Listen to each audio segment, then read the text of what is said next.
Halo guys, balik lagi di Dharma Friday. Kalau doa itu manjur, kenapa nggak semua orang masuk surga?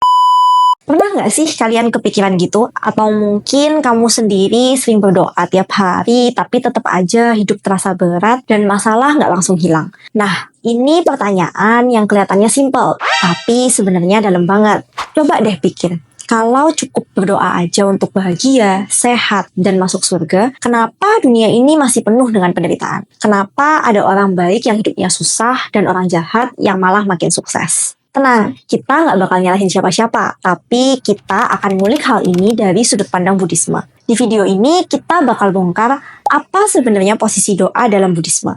Kenapa usaha lebih penting daripada harapan kosong, dan kenapa surga itu sebenarnya bukan tujuan akhir. Siap-siap, karena jawabannya mungkin akan bikin kamu mikir ulang soal doa yang selama ini kamu panjatkan.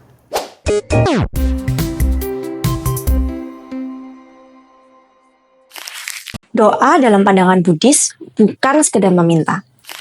Ketika mendengar kata doa, banyak dari kita mungkin membayangkan permintaan kepada Tuhan agar sehat, sukses, atau dilindungi. Tapi dalam Buddhisme, konsep doa nggak kayak gitu. Buddhisme nggak mengenal Tuhan pencipta yang menentukan nasib. Jadi, doa bukanlah cara untuk meminta sesuatu kepada kekuatan gaib. Lalu, apa arti doa bagi umat Buddha? Jadi, doa dalam Buddhisme lebih mirip dengan menyatakan niat atau harapan baik. Bisa berupa parita atau bacaan suci, mantra, atau pernyataan tekad. Saat membacanya, tujuannya bukan untuk mengubah dunia luar, tapi untuk memperkuat batin, menanamkan sugesti positif dalam diri kita. Contohnya, doa seperti semoga semua makhluk berbahagia. Bukan sekedar ucapan, tapi latihan untuk menumbuhkan welas asih. Doa menjadi alat untuk mengarahkan pikiran agar lebih jernih, tenang, dan penuh dengan niat baik. Jadi, dalam Buddhisme, doa bukan permintaan, tapi latihan batin. Kita nggak sedang berharap keajaiban datang dari luar, tapi sedang membentuk kebijaksanaan dari dalam. Doa bukan mesin otomatis, tapi perlu aksi nyata. Doa bukanlah mesin otomatis, tempat kita memasukkan harapan, lalu hasilnya langsung keluar gitu aja. Dalam ajaran Buddha, doa nggak bekerja seperti vending machine yang mengabulkan keinginan tanpa usaha.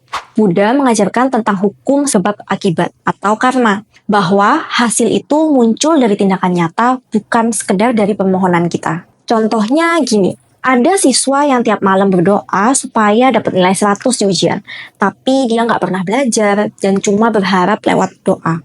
Hasilnya, kemungkinan besar tetap gagal.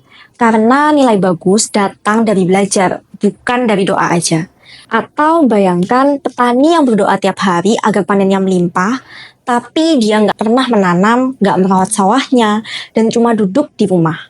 Apa mungkin dia panen? Tentu enggak, karena hasil datang dari kerja keras, bukan dari sekedar harapan. Jadi, doa dalam Buddhisme bukan pengganti tindakan, tapi sebagai penguat niat. Kita boleh berdoa, tapi setelah itu kita juga harus bergerak, berusaha, dan menanam sebab-sebab kebaikan. Karena dalam hidup ini, yang menentukan bukan hanya harapan, tapi juga langkah kita sendiri. Doa aja nggak cukup, hukum sebab akibat dalam Buddhisme. Dalam ajaran Buddha, keinginan manusia itu wajar. Siapa sih yang nggak pengen umur panjang, wajah menarik, hidup bahagia, terkenal, atau bahkan lahir di alam surga? Tapi Buddha pernah berkata kepada Anathapindika, seorang dermawan, bahwa kalau 5 hal itu bisa didapat hanya dengan doa atau nasar, pasti semua orang udah melakukannya. Tapi faktanya nggak semua orang bisa dapat hal itu. Kenapa?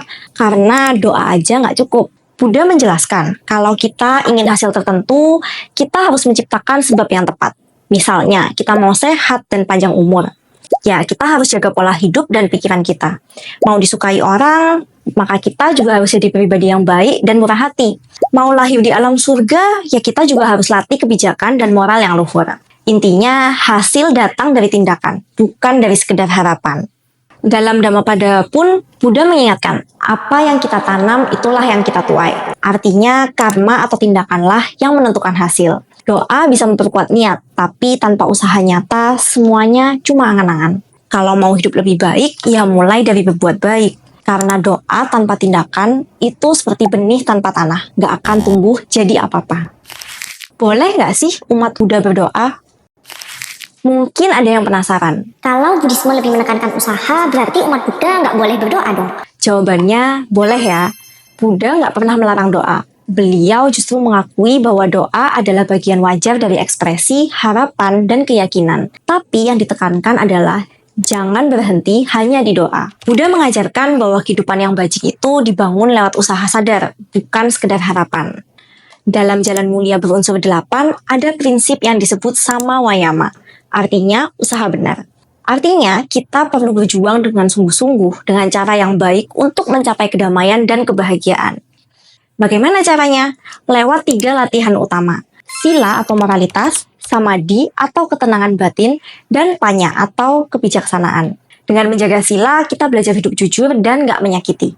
Dengan samadhi, kita melatih pikiran supaya tenang dan fokus. Dan dengan panya, kita melihat hidup dengan lebih bijak. Doa dalam Buddhisme bisa jadi pengantar latihan ini. Misalnya, memohon keteguhan hati untuk melatih sila atau menyebarkan harapan baik sebelum meditasi. Tapi ingat, doa itu pelengkap, bukan pengganti usaha. Bisa dibilang, ini versi Buddhis dari berdoa dan bekerja. Dan bagian bekerjanya nggak boleh di-skip ya teman-teman. Doa pelimpahan jasa. Bisa nggak sih pahala dikirim? Salah satu bentuk doa unik dalam Buddhisme adalah pelimpahan jasa atau transfer merit. Biasanya dilakukan setelah berbuat baik, misalnya berdana atau bermeditasi. Lalu diucapkan, semoga kebajikan ini bermanfaat untuk entah itu leluhur atau semua makhluk. Tapi apakah ini artinya kita bisa mengirim pahala ke orang lain? Jawabannya iya dan enggak. Dalam tradisi Theravada, pelimpahan jasa dianggap sah kalau 2 hal terpenuhi. 1, kita benar-benar melakukan perbuatan baik atau ada saldo kebajikan. Dan yang kedua, penerima jasa, misalnya arwah leluhur, berada di kondisi batin yang bisa menangkap dan ikut bersukacita. Tanpa itu, doa pelimpahan jasa hanya jadi niat kosong, tanpa hasil nyata. Artinya, doa tanpa tindakan baik itu seperti mentransfer uang yang gak ada saldonya, gak nyampe. Tradisi Mahayana juga mengenal konsep ini. Doa semacam semoga semua makhluk berbahagia bukan cuma kata-kata manis, tapi niat welas asih yang mendorong kita untuk berbuat lebih baik. Bahkan dalam Vajrayana, doa dan mantra dipakai untuk membangkitkan kualitas luhur dalam diri, bukan buat minta-minta ke makhluk gaib ya. Intinya, semua tradisi Buddhis sepakat, doa itu boleh, bahkan indah. Tapi harus diiringi dengan tindakan nyata dan batin yang bersih. Kalau enggak, ya cuma jadi harapan kosong aja. Kenapa nggak semua masuk surga? Oke, sekarang kita balik lagi ke pertanyaan awal. Kalau doa itu manjur, kenapa nggak semua orang masuk surga? Jawabannya sederhana, tapi penting. Karena masuk surga butuh usaha, bukan cuma sekedar doa. Dalam Buddhisme, surga itu hasil dari banyak perbuatan baik, seperti berdana, meditasi, dan hidup bermoral. Jadi kalau ingin panen surga ya harus menanam karma baik. Tapi ada yang lebih mengejutkan dalam Buddhisme. Surga itu bukan tujuan akhir. Yap, benar. Seperti yang udah pernah kita bahas di video Dharma Friday sebelumnya, surga itu memang menyenangkan. Hidup enak, umur panjang, penuh kenikmatan. Tapi tetap aja itu tuh cuma sementara. Ketika karma baik habis, makhluk dari surga bisa lahir lagi ke alam lain. Termasuk alam manusia atau bahkan ke alam penderitaan. Surga itu masih bagian dari samsara, siklus lahir mati yang terus berputar.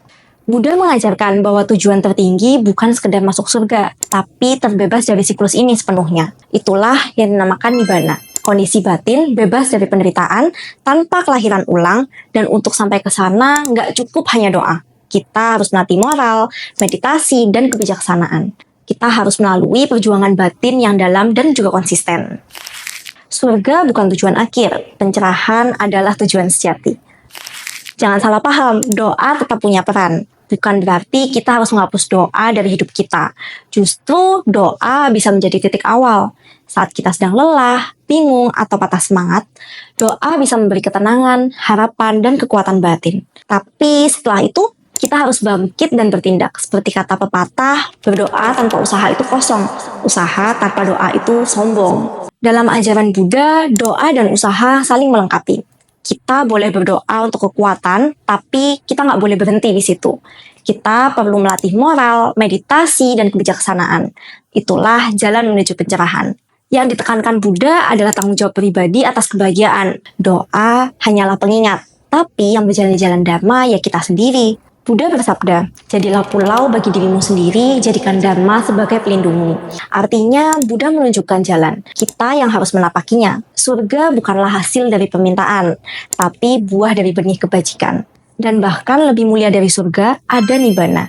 Kebebasan sejati dari segala penderitaan. So, intinya adalah doa bisa jadi penguat hati, tapi bukan pengganti aksi. Dalam Buddhisme, surga bukan tujuan utama, melainkan buah sampingan dari hidup yang bajik. Fokus sejati adalah mengakhiri penderitaan melalui perubahan diri, bukan sekedar berharap keselamatan. Maka teruslah melatih moral, batin, dan kebijaksanaan. Karena saat kita berjalan di jalan Dharma, kebahagiaan bahkan surga akan datang tanpa diminta. Dan lebih dari itu, kita tengah melangkah menuju kebebasan yang sejati. Oke teman-teman, makasih ya udah mau nonton video ini. Ikuti konten-konten kita selanjutnya yang bakal bahas tentang kehidupan seputar agama Buddha yang informatif dan pastinya seru. Kalau ada yang mau kasih revisi, pertanyaan, atau menambahkan pendapat, bisa langsung aja tulis di kolom komentar. Kita bakal diskusiin bareng-bareng ya guys. Jangan lupa buat like, komen, dan subscribe ya, biar kalian gak ketinggalan update seputar agama Buddha. Bye-bye!